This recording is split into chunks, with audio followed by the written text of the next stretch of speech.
6 Music. You are now entering a parallel universe. And wipe your feet on the way in. Marc Riley, BBC 6 Music. Sparkle Horse hammering the Cramps, and hammering something altogether different is Mr. Robbie Hughes. Oh. What are you hammering, mate? What have you been hammering lately? Nothing really. I've been hammering the water. I've been drinking a lot of water. I really have. And sandwiches. I've been hammering sandwiches. But it's not quite as dramatic, is it? It's hammering the Cramps, hammering the sandwiches. Not really, not really. I've not heard that for so long, and it's so great. It's brilliant. The late, great Marc Linkous, of course. So look at the NME here, 18th of May 1996. And, well, I suppose you could call it a moment, because the NME goes online. All right, says headline here on page 3. New Musical Express goes online on Wednesday, June the 5th with the launch of our internet site, NME.com, making NME the first major UK music title to become available on the World Wide Web. Updated weekly with edited highlights of reviews, charts, features and gossip stories. The content will match the current issue of the paper itself, but will also allow the music paper to provide a global audience with updates on breaking news stories as they happen. Which is, and then it goes on to mention other things which are deemed innovative at this point in time, like chat rooms, you can discuss things, live streams, that kind of thing, which seems, obviously it's billed here as, the great sort of forward leap in technology, but obviously it's commonplace now. But we're going back, I understand we're going back 26 years, but it's funny how all this kind of language has now become the main event, hasn't it? And music papers themselves have become secondary. Well, I was going to say, they could have saved themselves a lot of letters there and just put the beginning of the end.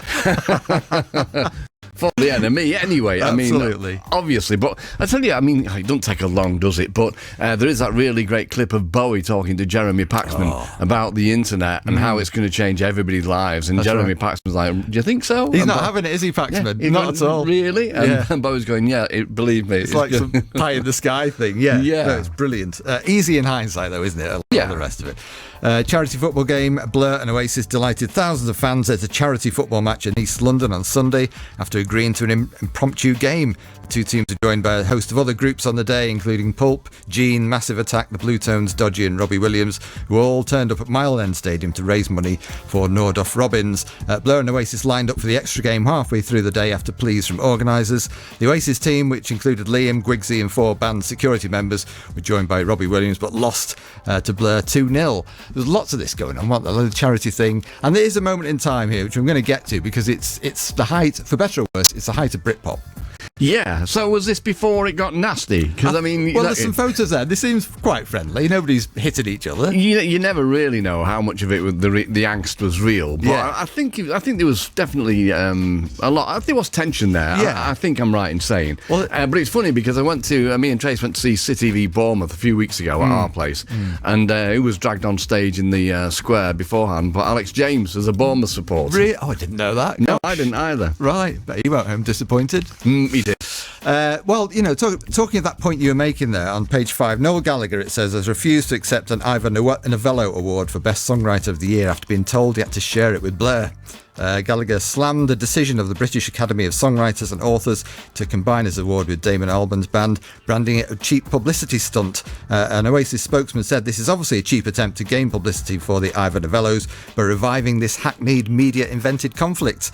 We invite Damon to join us in deploring this cheap sensationalist act. For their part, Amanda Harcourt, the General Secretary of BASCA, said that Gallagher was taking the meaning of the joint award all wrong and told him to lighten up. She says the only reason the Oasis team was not informed of the joint award was a simple administrative error on my part in not sending the letters out earlier, for which I've apologised to both Oasis and Blur's record companies. So it sounds like a bit of a setup, this, doesn't it? They don't tell one side, don't tell the other. It sounds like it, but did Blur take the award? I should have done my research, Mark. I made a note to and I forgot. That's the key point, really, isn't it? If they both had turned it down, then it would have been solidarinos, brother. We're in this together, but if he's like, well, if he's not having it, I'm having it on my own. That would have been the key to this entire story, wouldn't it? But anyway, I should have looked. And obviously, it's a moment. We talk about Britpop, for better or worse. There's also Euro 96 going on, which is why Teddy Sheringham and David Baddiel and Frank Skinner are on the front with Lightning Seeds. Right. Doing obviously Three Lions as a song for England. Scotland have gone for Purple Heather by Rod Stewart. I didn't know that. Bit of a mistake, wasn't it? Enemy uses this point to point out that whereas football songs had traditionally been very naff, now things are changing. You had New Order, didn't you, with World in Motion. Underworld did the music with Channel 4's Gazzetta Football Italia. Chelsea's Ruud Hullit's penchant for cutting-edge dub. It says, and of course the appropriation of Wonderwall and Don't Look Back in Anger by the Main Road faithful at Manchester City. Then it goes into... Go on. I was going to say, I mean, I've been lucky enough to have heard the the removed contribution from Peter Beardsley to World in Motion, which is one of the funniest things I've ever heard in my life. And I won't say where I was, but it was for sale, so it was the outtakes of World in Motion, the recording sessions. And I was laughing uproariously. You've never heard anything as bad in your life. And then somebody popped their head around the corner and said, "Are you listening to the Beardsley thing?" Because he could hear me laughing so much, and it couldn't possibly be anything else. Oh, so was it a rap? Was it a little solo bit? Well, right? I mean, I'll do an impersonation later, but you wouldn't class it as a rap, really. Oh, I need to hear that. So somebody's got the tape for that then. And they have. Okay, it might be heard at some point. Obviously, it goes into the history of really talking of like really naff football tunes. Well, Diamond Lights, of course, Glenn Hoddle and Chris Waddle, wasn't it? Yeah, that was naff. Absolutely stood out. On the new band front, Enemy bigging up fun-loving criminals. Also, Cool Shaker, led by Crispian Mills, says here, the very young heads on old shoulders. Every fibre of Crispian, from his candy-striped hipsters to his shag-cut haircut to his Jagger-esque metropolitan drawl, invokes the psychedelic whimsy of late 60s London. Cosmic significance and beat-groove authenticity are the order of the day. This might have something to do with the fact that Crispian is the son of famed 60s actress Hayley Mills, herself the daughter of ultra-lovey John Mills. There was very much a kind of retro thing going on in so many different ways, where the whole package, like we'd step to 1968. I think they were inadvertently one of the few bands that Mark Radcliffe and I kind of put the kibosh on a little bit. No, I mean, we used to play them on Radio 1, but we did, the Shire Horses did Peel Tater. And, yes, of course you did, yes. And people used to go to the gigs and shout for that, which I think undermined their kind of confidence and credibility. So, I'm sorry. Oh, well done, mate. Great. I wasn't going to play him anyway, because there's all sorts of singles going on, like the Raincoats, Animals That Swim, and also Super Furries. Well, we can't resist, can we? We can't. The truly wonderful Super Furry Animals with Hometown Unicorn, Mark Riley, Bob Hughes with the Parallel Universe. Yeah, that's Doesn't it describe them as the best band in Britain? It does. It does on the front. And there's an interview here. Ted Kessler goes to meet them in the comfy surrounds of a Cardiff pub.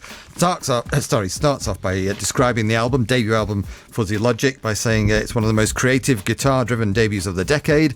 A record that marries the fertile techno principle of music being enhanced by adding fresh layers of unusual sounds to the structural songwriting stalwarts of crushing harmonies, emotive melodies, and occasionally mad drumming. The Beach Boys meets Badfinger meets a load of various people armed with mushrooms and analogue synths, it says here. That's the description. Brilliantly written, and you would have to say Super Furry Animals, best band in Britain at that point in time. I'd live with that, I think definitely. So, yeah, I'd go for that. So they go through each of the songs on the album here, but as soon as we just played Hometown Unicorn, Griff talking about it, he said it's got unicorn has no relevance to the song, but it's a taboo word and we're against taboos. He said, I fancied using it to really hack off Clash fans. Anyway, it's about the basic emotion of wanting to go home.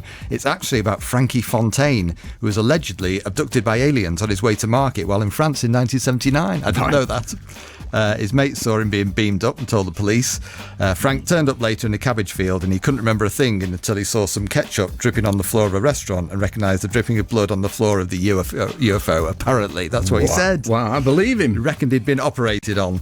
Lots of stuff like that. So it's all, very jocular in that way, as you'd imagine. Enemy does pages Sound and Vision, where they big up the great stuff that's going to be on TV in the next week or so.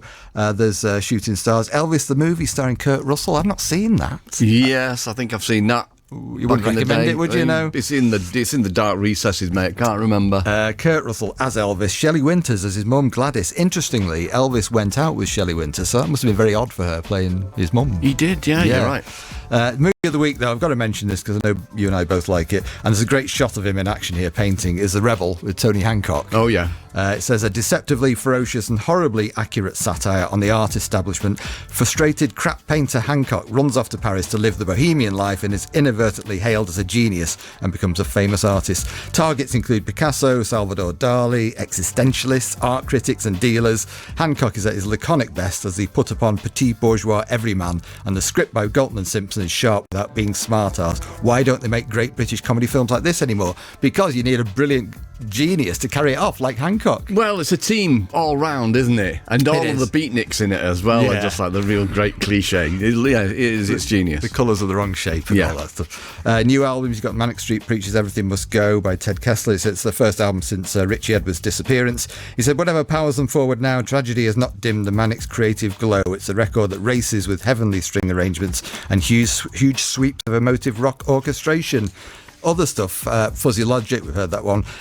So John Perry reviews Electric Larryland by Butthole Surfers. I know it's not their best, gives it 2 out of 10. Well, yeah, I mean, we talk of the amnesty where these journalists can just go back and go, hey, I was wrong. Yeah, there you go. For all his lo-fi credentials and reliably strange titles, Gibby Haynes has coldly grasped the principle of, if it ain't broke, don't fix it. Basically, you can work out any old shouty stuff and watch the money piling up at the bank. I'm not sure if Haynes ever saw a lot of money piling up at the bank for the Butholes, but... Electric Larryland has that familiar thing of it's been 3 years since the last album. I better turn out some more half-arsed pastiches. Well, each to their own, Yeah, of course. Live reviews, Palace and Smog on the same bill at Camden. Oh, for the Time Machine, Bob. Yeah. With new partner. And I've got an old partner, which is Bob Hughes. So have I. Look at the NME here, 18th of May 1996. There's a great version of New Partner on... so Will Oldham did an album called Greatest Palace Songs about 2004, and he went back to Nashville and recorded with all the old sort of Nashville A-list session guys. Right. I think I'm the only person who actually likes that album, but it's wonderful. Brilliant. Right. Really great. Anyway, 1996... Didn't Ween do that? So they used all of those same kind of guys, didn't they, for the 12 great country western classics or whatever. Oh, what a record that is. Shame we can't play any of those tracks on here. Indeed. Gigs this week, got Ash at Lancaster Sugar House, Screaming Lord Such, third on the bill at London Covent Garden Roadhouse, Bert Jansch and Friends at the 12 Bar, Buzzcocks at Luton Palace, Long Pigs, Portsmouth Wedgwood Rooms, Porcupine Tree, have just got back together at the Lomax in Liverpool, the Headcoats at Hope and Anchor in Islington, Urusai Yatsura at Lincoln Grafton House, Ron Sexsmith, Manchester University, the late great Michael Chapman at York Fibbers, Frank Black at the Forum in London, Rocket from the Crypt at Sheffield Lead Mill, Butthole Surfers at the Forum in Kentish Town, Left Field at Liverpool Royal Court, Super Furries at Oxford Zodiac, and Phoenix 96 bill is out. So you got Thursday headliners David Bowie plus Prodigy Gene, Frank Black, Friday Neil Young headlining, Flaming Lips, Beck, Foo Fighters on the same bill, and Saturday it's Bjork with Massive Attack. And also V96 was knocking about as well, Chelmsford and Warrington at this point. It was in That's Warrington right, for a while, yeah. Paul Moody goes to see AC/DC at Frankfurt Festhalle, where the European press officer meets him at the hotel and hands out a pair of yellow earplugs. I've never seen AC/DC. Have you seen them? Do you know, I didn't see them back in the day. I saw them probably around about maybe 15 years ago. Was it the Hell's Bells tour? But it was obviously Brian with his flat cap. Sure. And obviously a great singer. But his act was just basically putting his hand on top of his flat cap and stomping around. But I'm not very good with AC/DC, but they had a massive bell hanging from the rafters, and he donged it at one point. Did he? Right, okay. That was it. Well, he had to, didn't he, really? Yeah, rude not to. At this point, you've got, right at the end, the final encore for those about to rock. 6 enormous cannons appear on stage and blast one final salute to brainless rock excess. No question then, AC/DC ruled, he says. You can't really knock them for what they do, and they swung, they grooved. Yeah, I mean, we had this discussion about wearing shorts, particularly on stage. It was Hey Colossus, and so they didn't know whether technically they could wear the shorts without getting fined by other band members in a studio scenario. Some did, some didn't, some did get fined. And we were trying to work out the cool kind of people who do wear shorts on stage. And we came up with, Aidan Moffat and John Dwyer and Angus Young. Okay. And there was a couple more. Will Oldham did it as well, didn't he? He used to wear shorts. Did he? Yeah. Right, okay, fair enough. It's a small list though, isn't it? And I think that, I was going to say, an unnamed club in London, South Bank, opens, and KLF turned up in a giant tank, apparently. Well, they would, wouldn't they? Yeah, of course they would. We've got to go. We need to say thanks to everybody for listening, and we'll be back next week, all being well and good, and it will be Tuesday night when we see you. And we're going to leave you now with Rocket from the Crypt and Young Livers. Ta-ta!